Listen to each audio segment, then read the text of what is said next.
Welcome to this journey through one of the most disturbing cases recorded in the history of the American Northwest. Before we begin, I invite you to leave in the comments where you're watching from and the exact time you're listening to this narration. We're interested in knowing which places and at what times of day or night these documented accounts reach. In the winter of 1883, 27 men ventured into the dense forests of northern Montana's Bitterroot Range. The logging and fur trade were booming businesses, drawing ambitious men to the untamed wilderness with promises of fortune. Their encampment, established near what is now known as Blackwater Creek, was meant to serve as a base for a season of trapping and hunting. Records show they were well-equipped, well-supplied, and experienced in frontier survival. The leader of the expedition, Jeremiah Holcomb, had organized similar ventures for over 15 years without incident. Yet, despite these favorable circumstances, only 9 men would ever emerge from those woods. The disappearance of 18 men represents one of the most perplexing mass vanishings in American frontier history. No bodies were ever recovered. No conclusive explanation was ever provided. The 9 survivors refused to speak of what occurred during those 3 months isolated in the wilderness.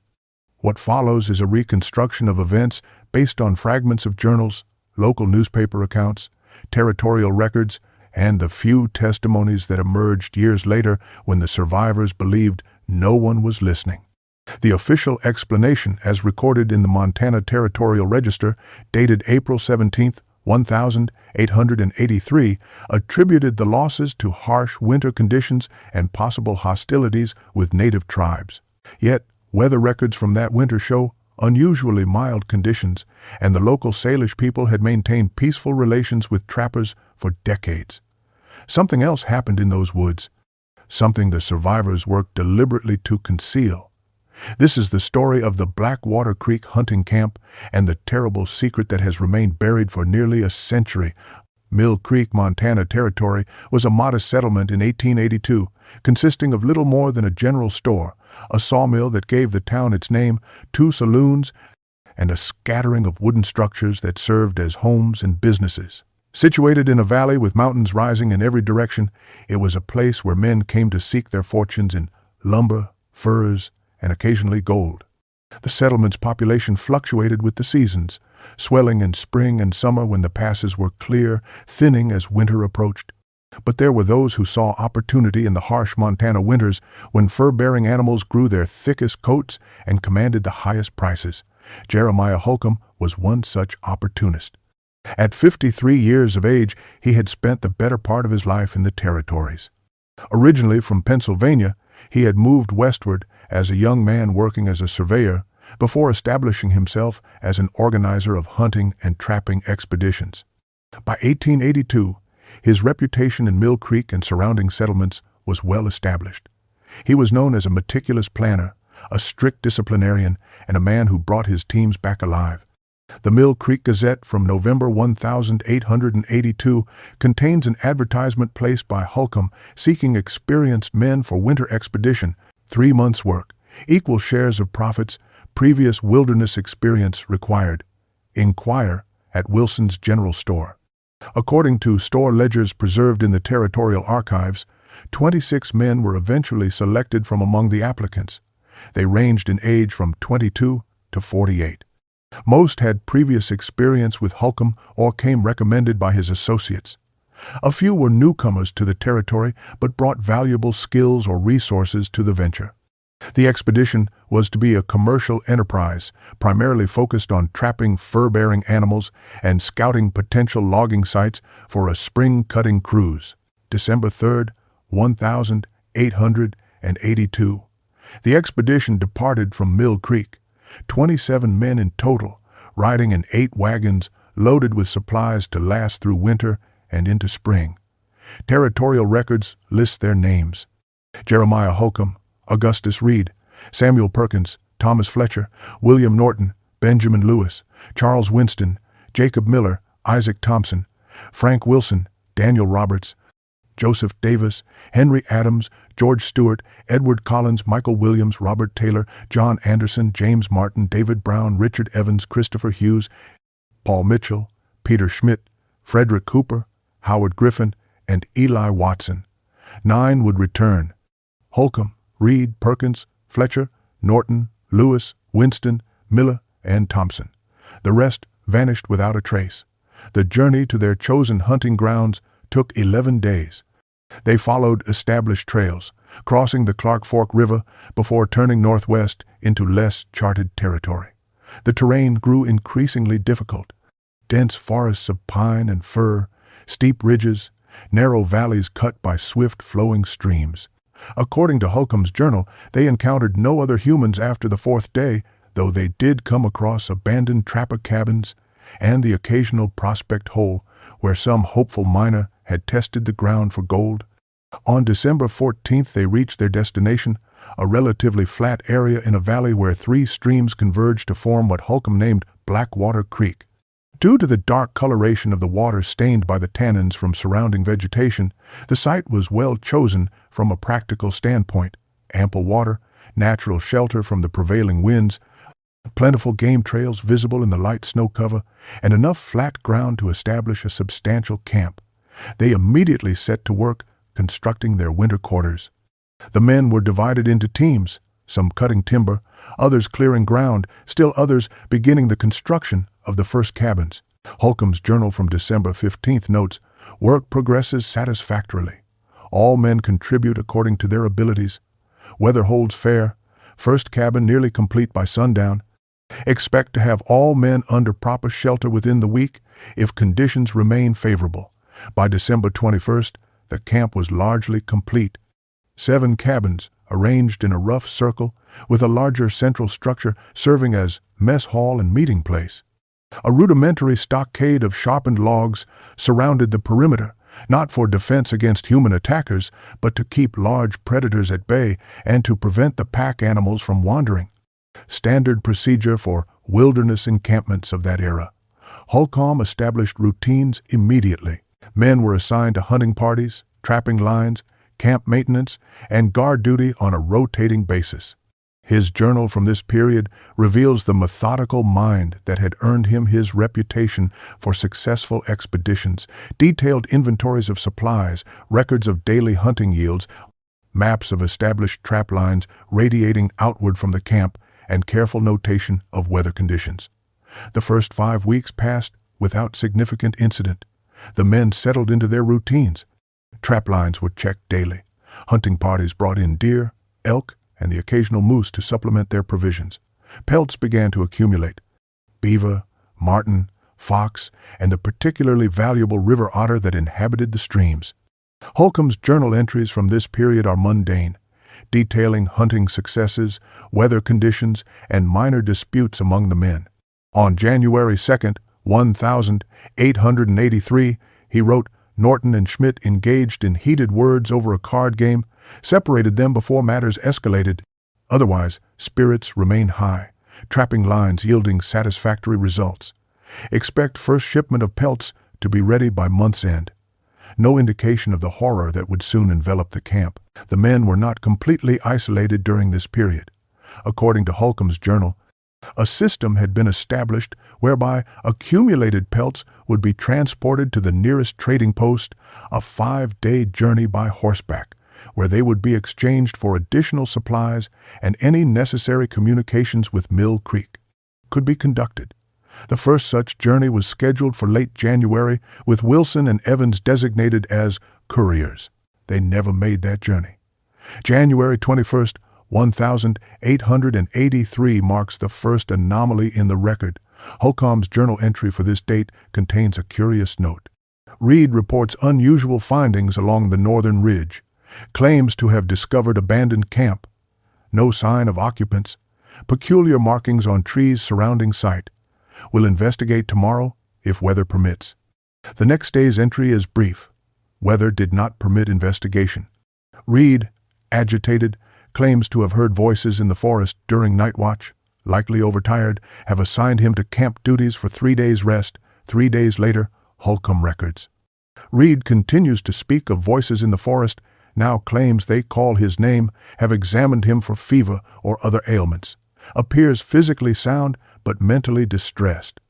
Other men beginning to avoid his company.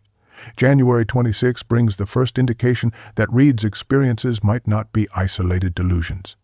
Stewart and Brown report unusual sounds while checking northern trap line, described as whispering that follows but never comes close enough to understand.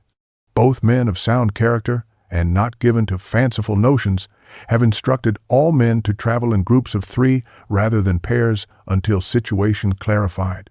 The following day's entry is ominous. Schmidt failed to return from trapline. Cooper and Mitchell sent to search. No sign by nightfall. We will continue search at first light. January 28th. Cooper and Mitchell located Schmidt's final trapline. Traps undisturbed. No sign of Schmidt. Unusual tracks in snow, possibly bear, though pattern inconsistent with any bear sign I have encountered. Men increasingly uneasy. January 29th. Cooper missing as of morning count. Mitchell claims they separated briefly while searching for Schmidt. When he called out, Cooper did not respond. Another search party formed. No success. Camp now down 3 men. Have ordered all trapping activities to be conducted in pairs. No man leaves camp alone. By February 1st, Holcomb's writing betrays growing concern.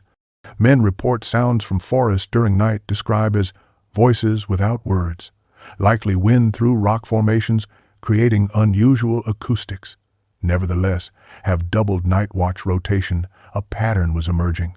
Men were vanishing 1 or 2 at a time without struggle, without alarm, often when momentarily separated from their companions. The psychological effect on the remaining men was profound. Holcomb's journal documents increasing tension, arguments, sleeplessness, and what he terms nervous disorders among the expedition members. February 3. Mitchell, located approximately 1 mile from camp, confused and disoriented, claims to have been led astray by familiar voices. Medical examination reveals no physical injuries but extreme exhaustion. He speaks of the door in the cave but becomes agitated when questioned further, have sedated him with whiskey and laudanum. The situation deteriorated rapidly after this point. Holcomb's entries become sporadic and increasingly disturbed in tone. From February 5th, Mitchell found dead this morning. No apparent cause. Body cold, features frozen in expression of extreme terror. Men insist on burial outside camp perimeter despite frozen ground. 4 hours to dig adequate grave. Roberts led prayer service. Morale at lowest point. That same day, Watson, Hughes, and Taylor failed to return from hunting expedition. Griffin and Anderson volunteered for search party, reluctantly approved despite growing darkness. Neither they nor the hunting party returned by midnight. Camp now down 8 men. Remaining men insist on gathering in Central Hall rather than dispersing to individual cabins. Have agreed to this arrangement for sake of morale.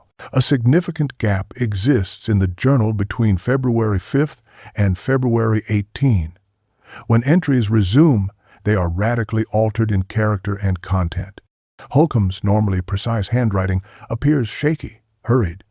He no longer records dates consistently, sometimes marking entries only as day or night. One undated entry simply reads, "They watch from between the trees. They are not what they appear to be. Another 7 men gone. They went for water. The creek is only 200 yards from camp. We heard no struggle, no cries for help. They simply vanished between one moment and the next. Those remaining refused to speak of it, as if silence might protect us." The final entry, presumed to be from late February. "We leave at first light. The 9 of us who remain, we burn everything we cannot carry.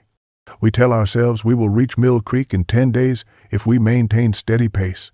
We tell ourselves we will be safe in daylight. We tell ourselves many things." What exactly transpired during those missing 2 weeks in February? The journal provides no answers. Later testimonies from the survivors are contradictory and often incoherent. The only other contemporary document from this period is a fragment of what appears to be a personal diary presumed to belong to Benjamin Lewis, recovered among his effects when the survivors returned to Mill Creek. The fragment contains just 3 entries undated. The singing comes from beyond the ridge now. Mitchell says it's coming from the cave, but there is no cave. Mitchell is not well. None of us are well. Reed says they are coming closer. Says they wear our missing friends' faces like masks. Says he can see what is behind the masks when they blink. He will not tell us what he sees. Holcomb ordered us not to speak of it. Says speaking gives it power, but silence has not protected us either. We are 19 now. Tomorrow there will be fewer. The 9 survivors emerged from the forest on March 12, 1883. According to the Mill Creek Gazette, they arrived separately, not as a group. First came Reed and Miller, stumbling into town shortly after dawn. Winston and Thompson arrived at midday. The others straggled in before nightfall, with Holcomb being the last, arriving as darkness fell. Their physical condition was poor, but not critical. They showed signs of exposure, malnutrition, and exhaustion consistent with a difficult winter journey. But they bore no serious injuries, no frostbite, no wounds that might explain the loss of their companions. Their psychological state, however, was profoundly disturbed. The Mill Creek Gazette of March 14, 1883 reports, "The men appear greatly altered from when they departed some 3 months past. They start at sudden sounds. They avoid direct gaze. They speak little, and when pressed for details of their expedition, provide accounts so varied as to suggest deliberate obfuscation or mental confusion resulting from their ordeal. Their accounts of what happened varied so dramatically that authorities quickly became suspicious. Reed claimed they had been separated during a blizzard. Miller insisted there had been no blizzard, but rather an attack by an unidentified mountain tribe. Winston and Thompson refused to speak at all. The others provided contradictory versions of events, each inconsistent with known facts and with each other's testimonies. What they agreed upon was that 18 men had perished. How, why, and where remained contested. No coherent explanation emerged.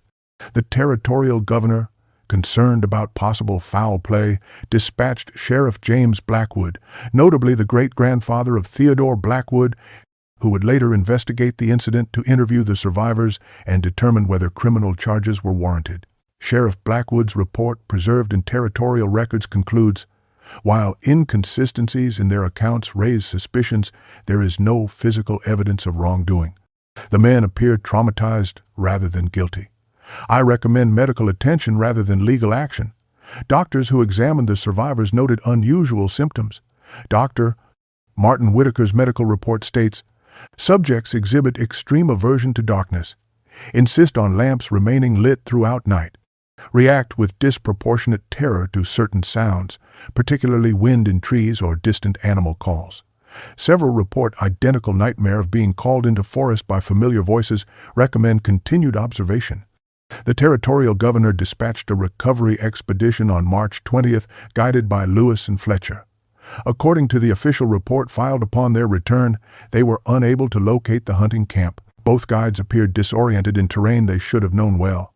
After 10 days of fruitless searching, the expedition returned empty-handed. This failure fueled speculation. The Mill Creek Gazette of April 2nd asks, "Were our guides deliberately misleading the recovery team? If so, what horrors are they attempting to conceal? If not, what phenomenon could so disorient men who had successfully navigated the same terrain just weeks earlier?" A second larger expedition in June 1883 finally located the remains of the camp. They found the burned remnants of cabins consistent with Holcomb's journal entry about burning everything before departure. They found no human remains, no personal effects, no evidence of violence or struggle. The official report notes site appears to have been abandoned in haste but without disorder, no indication of attack or natural disaster.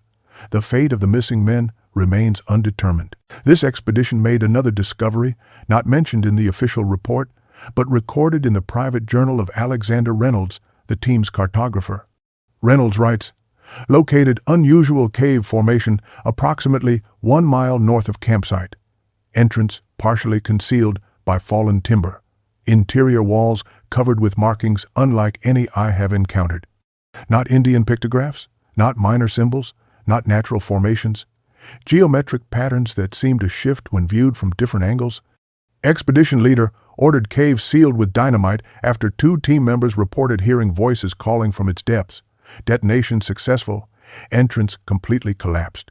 The 9 survivors scattered after providing their testimonies. Records indicate most left Montana Territory entirely. Augustus Reed relocated to Oregon. Samuel Perkins moved to California. The others similarly dispersed across the country, maintaining no contact with each other according to available records. Jeremiah Holcomb remained in Mill Creek briefly before departing for Seattle in late 1883. His journal, which he had carried out of the forest, was donated to the Territorial Archives under the condition it remained sealed for 75 years after his death. It was finally opened in 1960. Holcomb, having passed away in 1885, reportedly by his own hand. The mystery might have ended there, relegated to local folklore, had it not been for Theodore Blackwood, a graduate student at the University of Washington, who encountered Holcomb's journal while researching frontier settlements for his doctoral thesis in 1962. Blackwood became obsessed with the Blackwater Creek incident. His research notes preserved in university archives document a methodical investigation spanning nearly a year. He tracked down county records, newspaper archives, church registries, and personal correspondences related to the survivors and their descendants. Most significantly, he conducted interviews with the still-living relatives of the 9 men who had emerged from the forest in 1883. These interviews revealed disturbing patterns. Martha Reed, granddaughter of Augustus Reed, reported that her grandfather never slept in darkness and maintained loaded rifles at every door and window until his death in 1884, just a year after his return. William Perkins, grandson of Samuel Perkins, recounted family stories of his grandfather's episodes, periods where he would insist that friends long dead were watching him from the corner of the room, wearing faces that did not fit right. Blackwood's research also revealed that of the 9 survivors, 7 died within 2 years of their return, most by suicide or under questionable circumstances. Augustus Reed shot himself in October 1884. Samuel Perkins drowned in the Sacramento River in January 1885, though witnesses reported he was a strong swimmer. Thomas Fletcher was found hanging in his barn in March 1884, with what the coroner described as an expression of extraordinary terror on his face. Only Jacob Miller and Isaac Thompson lived to old age, both becoming recluses in their later years. Miller died of natural causes in 1927 at the age of 76. Thompson outlived them all, passing away in 1931 at 82. In Thompson's personal papers, discovered after his death by his son, Edward Thompson, Blackwood found a sealed envelope marked to be burned unread upon my death.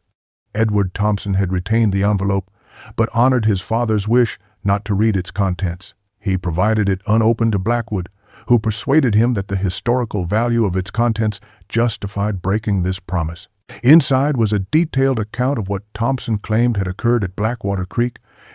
The document dated January 3rd, 1930 begins, "I am the last living witness to what happened at Blackwater Creek in the winter of 1883. As death approaches, I find the need to record the truth, though I have spent my life concealing it. Let this account serve as both confession and warning." According to Thompson, the trouble began not with the disappearance of Schmidt, as Holcomb's journal suggests, but several days earlier. Thompson writes, "It was Reed who found the cave, not an abandoned camp, as Holcomb recorded. A cave, its entrance half hidden by fallen timber. Inside, Reed discovered peculiar markings carved into the stone walls. Not Indian signs, not miners' markings, something older, something none of us recognized. Reed brought others to see his discovery." Thompson continues, 7 of us entered the cave with Reed. Holcomb refused to go, saying he had trapping lines to check. Inside we found the markings extended deep into the mountain. Fletcher, who had some schooling, said they resembled no language he knew but had a mathematical precision to them. Roberts noticed they seemed to change when viewed from different angles, as if shifting under our gaze. Thompson describes how they discovered a chamber deep within the cave system. The walls opened into a space larger than our mess hall. At its center stood what Roberts called a door frame, with no door, a perfect rectangle of stone standing unsupported on the cave floor. Beyond it, only the far wall of the chamber was visible. Yet something about that frame made us uneasy. The air around it seemed to waver, like heat rising from summer rocks. What happened next, according to Thompson, defies rational explanation. Schmidt was closest to the frame. He reached toward it, not touching, merely pointing. Said he felt a cold draft coming through. Then he stepped forward as if to pass around the frame. Instead, he passed through it. One moment visible, the next gone. No sound, no flash of light, simply gone, as if he had never been. Panic ensued. The men fled the cave, returning to camp. They told Holcomb and the others what they had witnessed. Most dismissed it as a prank or hysteria. Cooper and Mitchell, however, insisted on returning to investigate. Convinced Schmidt was playing an elaborate joke, they never returned. Thompson's account grows increasingly disturbing from this point. He describes how over the following weeks, men continued to vanish, not only from the cave, which they had sealed shut with felled timber, but from the camp itself. They were taken in moments of solitude. A man would step behind a cabin for privacy or walk to the edge of the clearing to relieve himself and never return. No tracks leading away, no signs of struggle. More terrifying were the voices. Thompson writes, "We began to hear them after the first week. Familiar voices calling from the forest. Schmidt's voice, Cooper's voice. Each man who had vanished calling to those who remained, asking for help, begging to be let back into camp. We maintained strict discipline. No one responded. No one ventured out after dark. But each night, the voices drew closer. Each night they sounded less human. Most disturbing of all was Thompson's description of what they began to see at the forest's edge. They looked like our missing companions standing just beyond the firelight, but wrong somehow. Their proportions subtly altered, their movements too fluid or too rigid, their faces expressionless, even when calling out in apparent distress, and their eyes, when the firelight caught their eyes, they reflected back, not red as an animal's might, but a deep, impenetrable black. By February, according to Thompson, the survivors had split into factions. One group, led by Winston, advocated abandoning the camp immediately. Another, under Roberts, insisted they must find and recover their missing companions. Holcomb maintained they should wait for better weather before attempting the journey back to civilization. The breaking point came when Roberts and his faction ventured into the forest one morning, armed and determined to locate the missing men. They were 15 when they left camp, Thompson writes. By nightfall, none had returned. We heard their screams throughout the afternoon, distant at first, then closer, then abruptly silenced. When darkness fell, 17 figures stood at the forest's edge. Our missing companions, Roberts among them, all standing motionless, watching the camp, all wearing the same empty expression. The 9 who ultimately survived made their escape the following morning. They left in haste, taking minimal supplies, abandoning much of their equipment. Thompson's account becomes fragmented here, describing a desperate 10-day journey through the forest. We did not travel as a group, he writes. That was our salvation. We scattered, each man making his own way, using the sun and stars to maintain a southeastern course toward Mill Creek. By day, the forest was merely a forest. By night, Thompson never explicitly states what pursued them by night. He only writes, "They are not gone. They are never gone. They found a way through, and now they walk among us. They look like men, but they are not men, and they are spreading." The document concludes with a cryptic warning. If you encounter a man who does not cast a shadow at noon, who does not blink in strong wind, who speaks your name as if learning how the word tastes, run. Do not look back. Do not respond when he calls after you. What wears his skin is not a man at all. Theodore Blackwood became convinced Thompson's account, while perhaps distorted by trauma and time, contained elements of truth. His research notes show increasing preoccupation with verifying specific details. He consulted geological surveys to confirm the presence of cave systems in the area. He interviewed elderly residents of the region about local folklore predating the Blackwater Creek incident. He compiled a list of unsolved disappearances in the Bitterroot Range dating back to the earliest European explorations. Most significantly, Blackwood attempted to locate descendants of the 18 men who vanished. He found none. No death certificates, no estate records, no mentions in family Bibles or church registries. It was as if they had never existed beyond their names on Holcomb's expedition roster. Blackwood's faculty advisor, Professor Lawrence Merritt, became concerned about his students' increasingly erratic behavior. In a letter to the department chair dated May 12, 1963, Merritt writes, "Blackwood has abandoned all pretense of academic objectivity." He speaks of the Blackwater incident as if it were occurring in the present rather than 80 years past. He reports unusual sounds outside his apartment at night.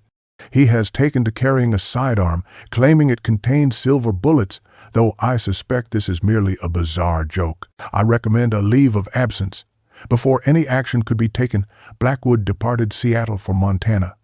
His last known communication was a postcard to Merritt dated June 7, 1963. "Leaving tomorrow for the Bitterroot Range. Have coordinates for the camp location. Will verify Thompson's account directly. If I do not return by July 1st, notify Sheriff's Department in Missoula." University records indicate Blackwood departed Seattle on June 8, 1963. He never returned. A search party found his abandoned campsite 3 weeks later. His research materials, including Thompson's account, were recovered intact. Blackwood himself was never located. The University of Washington's Department of History officially closed Blackwood's case in September 1963, listing him as missing, presumed deceased due to wilderness accident. His research was archived, largely forgotten until 1968, when Professor Marion Leach discovered it while organizing departmental records. Leach, intrigued by Blackwood's findings, conducted her own investigation. She never ventured into the field, instead focusing on historical records and interviews with locals in the Bitterroot region.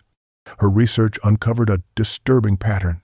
The area surrounding Blackwater Creek had been the site of multiple disappearances stretching back to the earliest European explorations.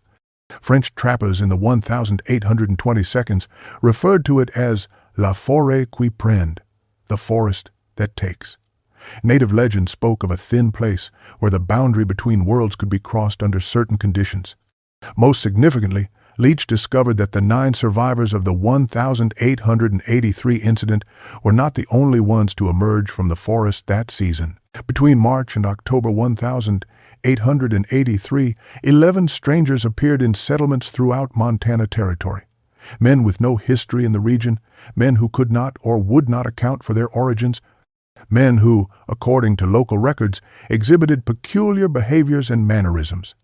Leach compiled a list of these individuals from territorial records, newspaper accounts, and church registries.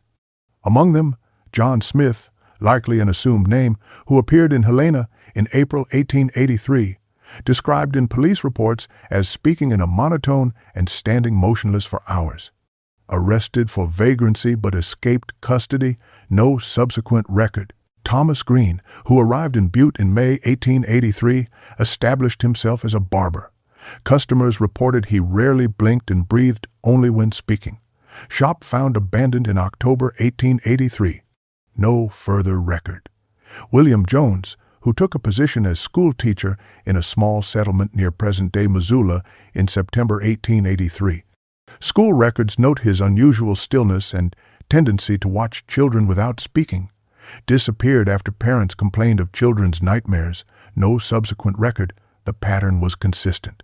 Men who appeared suddenly exhibited unusual behaviors, integrated briefly into communities, then vanished without explanation.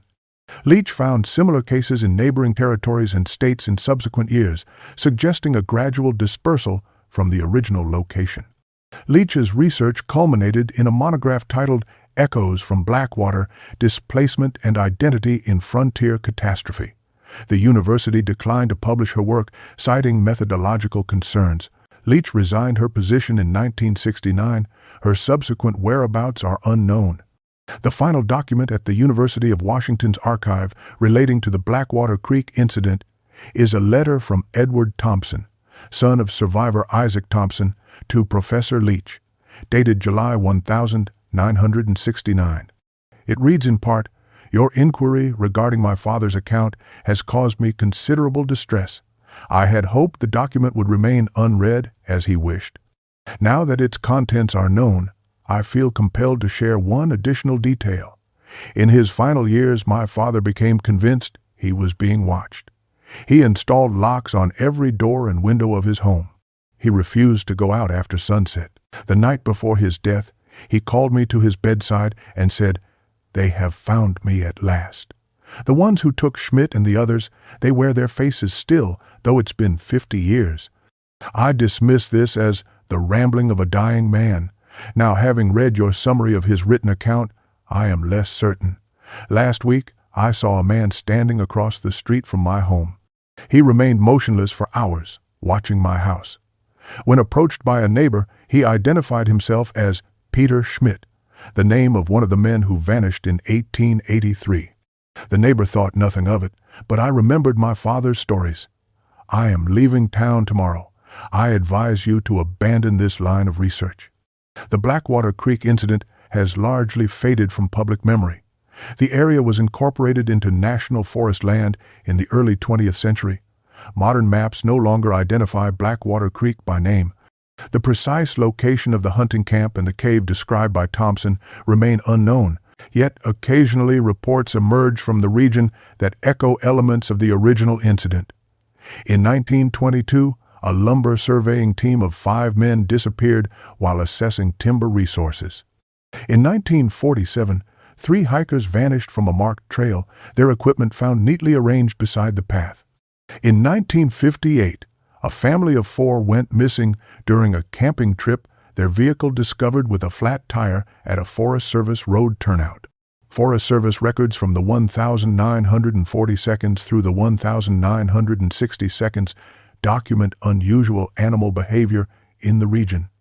Birds falling silent in mid-song, game animals abandoning traditional territories, predators exhibiting uncharacteristic avoidance of certain areas, rangers assigned to the district frequently requested transfers. Several reported hearing voices in the forest, particularly at dusk. These reports were systematically dismissed as the effects of isolation and difficult working conditions. In 1965, a geological survey was conducted in the region as part of a broader resource assessment. The survey team's report contains a curious footnote: anomalous acoustic properties observed in Sector G7. Sound appears to reflect in unpredictable patterns, creating impression of voices where none exist. Recommend further study by qualified acoustic specialists. No such study was ever conducted. A 1967 internal memo from the U.S. Forest Service's regional office references unauthorized excavation in the same area. Evidence of recent digging discovered by Ranger Patrol. Appears to be attempt to access cave system. No permits issued for archaeological or geological exploration in this sector. Recommend increased patrols. The subsequent patrol reports indicate no suspects were identified. What truly happened to the 18 men who vanished from the Blackwater Creek hunting camp in 1883? The official explanation, harsh weather, possible conflict with native tribes, satisfies only the most cursory examination. The survivors' contradictory accounts suggest a deliberate attempt to obscure the truth. Thompson's narrative, while potentially compromised by trauma or mental instability, aligns with local legends and subsequent incidents in ways that cannot be easily dismissed. Perhaps most disturbing is the implication in Thompson's final writings that whatever the men encountered in the forest did not remain there. His claim that they are spreading suggests a threat not contained to a remote wilderness location, but one that might manifest anywhere. "They look like men, but they are not men," he wrote. A warning, a delusion, or the documentation of an ongoing infiltration. One final document merits attention.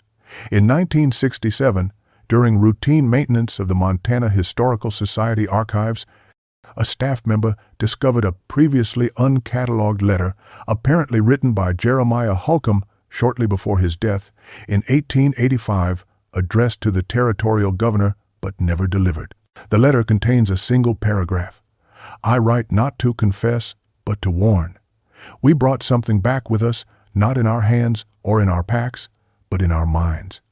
A door once opened cannot be fully closed. They watch me now as I write these words.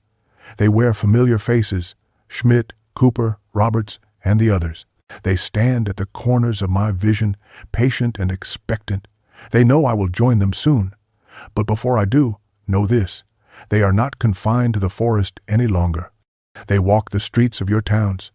They sit in your churches and your council meetings. They may wear the faces of those you once knew. Trust nothing. Trust no one. The door stands open, and they continue to come through. The letter was filed away, dismissed as the ravings of a man descending into madness. Yet, in light of Thompson's account and the patterns uncovered by Blackwood and Leach, it takes on a more ominous character. In 1968, a curious incident occurred in Seattle. Police records document the arrest of a man identified as Theodore Blackwood for disturbing the peace. The arresting officer's report states, subject was accosting pedestrians, claiming to have returned from Montana after 5 years in the forest. Subject appeared disoriented and malnourished, clothes tattered but paradoxically clean as if recently donned. When questioned about his identity, subject became agitated, insisting, "I am not Blackwood. Blackwood is gone." Subject remanded to Western State Hospital for psychiatric evaluation. Hospital records indicate the man was released after 3 days, having been deemed no threat to himself or others. The examining physician's notes include the observation, patient exhibits unusual speech patterns, often pausing mid-sentence as if listening to unheard voices. Maintains fixed stare without blinking for uncomfortable durations. Claims to be Theodore Blackwood, but demonstrates no knowledge of Blackwood's academic work or personal history. The man disappeared after his release. University records contain no indication that anyone claiming to be Theodore Blackwood ever contacted the institution. His family, when interviewed by a journalist in 1970, stated they had received no communication from him since his disappearance in 1963. Local newspapers in Seattle occasionally reported sightings of a man matching Blackwood's description in the years following the 1968 incident. The Seattle Times ran a small article in 1971 titled "Missing Professor Spotted Downtown," describing a gaunt man in outdated clothing who identifies himself as Theodore Blackwood, seen standing motionless for hours outside the University of Washington Library. Campus security found no one matching this description when they investigated the forest remains. Blackwater Creek, though renamed, continues to flow. The cave, if it exists, has never been officially located. 27 men entered the wilderness in December 1882. Only 9 emerged. What became of the other 18 and what might have emerged in their place remains one of the most disturbing unsolved mysteries of the American frontier. In 1972, Park Ranger David Corbin filed an unusual incident report while patrolling what is now the Lolo National Forest, an area that encompasses the presumed location of the Blackwater Creek camp. The report describes an encounter with an elderly man in outdated clothing at a remote trailhead. According to Corbin, the man identified himself as Peter Schmidt and claimed to be waiting for my companions to return from their trap lines. When Corbin pointed out that no trapping was allowed in the national forest, the man reportedly smiled and said, "The forest has its own rules." When Corbin turned to radio for assistance, the man vanished. A subsequent search found no tracks leading away from the location. Corbin's report concludes with a personal note. Subject's manner was deeply unsettling. Maintained eye contact without blinking, spoke in monotone, skin appeared waxy or artificial under flashlight. Request permission to avoid solo patrols in this sector. Permission was granted. Corbin transferred to Yellowstone National Park the following year. Similar reports surfaced periodically in the region. In 1985, a hunting party reported encountering men standing motionless among the trees at dusk. The hunters described them as dressed like old-time trappers and watching us without speaking. When approached, the figures reportedly retreated into the forest, moving with unusual speed and coordination. The hunters cut their trip short, claiming the encounter had spooked their horses. In 1994, a group of college students on a weekend hiking trip reported hearing voices calling from off-trail near sunset. One student separated from the group to investigate and did not return. Search and rescue operations located the missing student 2 days later, disoriented and suffering from exposure with no memory of where he had been. According to the incident report, he repeated one phrase during his rescue: "They wear familiar faces, but they are not who they appear to be." Perhaps most disturbing was the discovery made during construction of a new fire access road in 2002. Workers uncovered what appeared to be an old cabin foundation approximately 10 miles from the nearest known historical settlement. Archaeological assessment dated the structure to the late 19th century. Among the artifacts recovered was a metal button bearing the initials PS, potentially connecting it to Peter Schmidt, one of the vanished trappers. The archaeological report notes that the cabin appeared to have been deliberately burned, with evidence suggesting the fire had been set from within. In the decades since Blackwood's disappearance, the Bitterroot Range has been fully mapped, its forests harvested and regrown, its wildlife studied extensively. Yet, even today, local guides warn visitors against camping near certain unmarked streams. Forest Service employees rotate out of the district at rates higher than comparable assignments.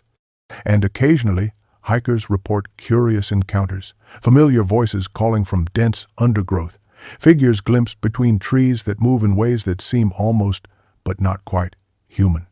In 2013, a documentary filmmaker named Rachel Carter began researching the Blackwater Creek incident for a potential series on unsolved historical mysteries.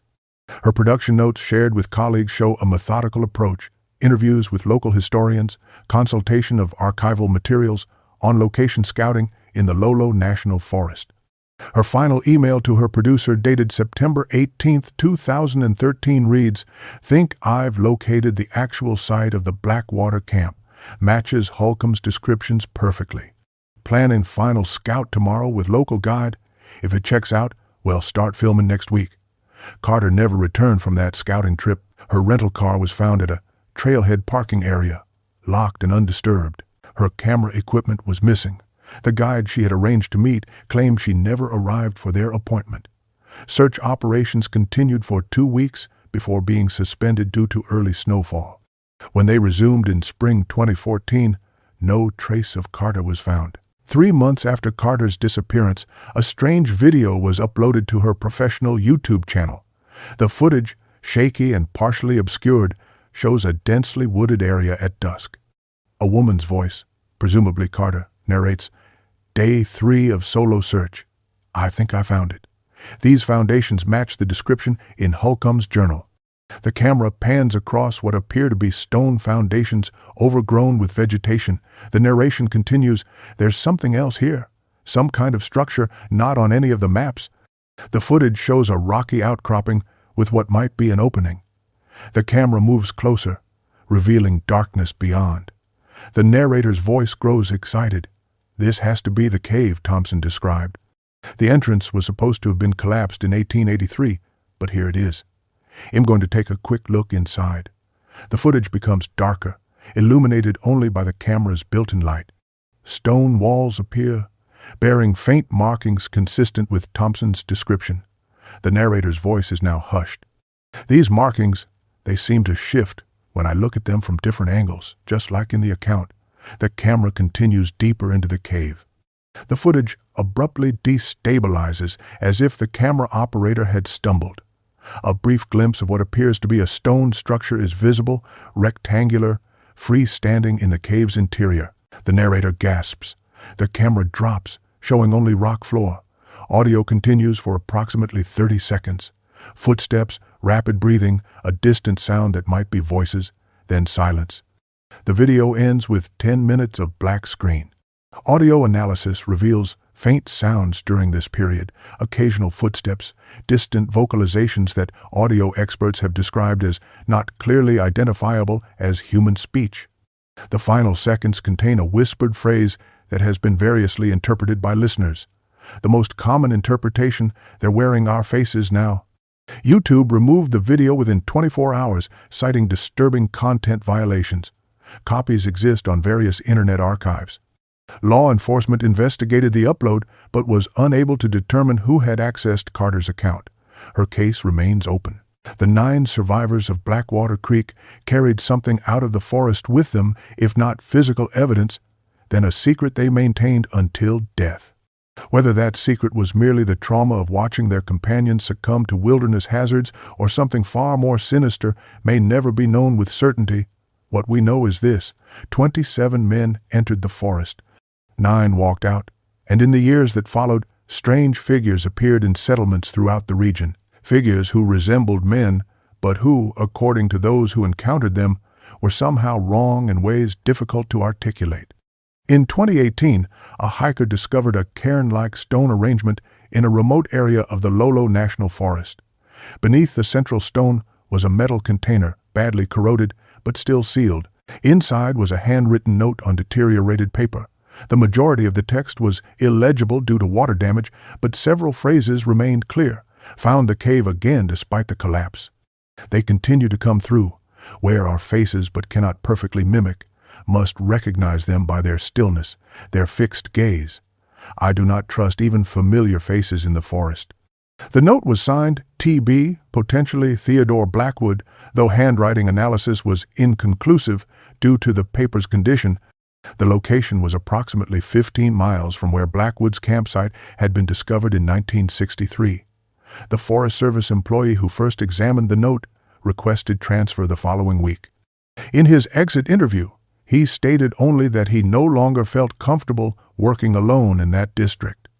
When pressed for specifics, he refused to elaborate, saying, "Some things are better left unspoken." Recent years have seen increased interest in the Blackwater Creek incident among paranormal researchers and conspiracy theorists. Internet forums contain hundreds of posts speculating about what happened to the 18 missing men. Theories range from the mundane bear attacks, tribal conflicts, infighting, to the fantastic alien abduction, interdimensional portals, possession. Most unsettling are the claims of contemporary encounters. Since 2010, over 30 posts have appeared on various forums describing experiences in the Lolo National Forest, consistent with elements of the Blackwater Creek accounts, voices calling from dense forest, figures that move in unnatural ways, men in outdated clothing who stand motionless among the trees. While many such claims can be dismissed as hoaxes or misperceptions, their consistency with historical accounts raises disturbing possibilities. In 2021, a small team of researchers from the University of Montana's Anthropology Department conducted a limited archaeological survey in the area believed to contain the Blackwater Creek campsite. Their preliminary report notes evidence of 19th-century human habitation consistent with temporary encampment. Multiple cabin foundations identified, evidence of deliberate burning, no human remains located. Survey terminated prematurely due to team members reporting auditory hallucinations and psychological distress. The team leader, Dr.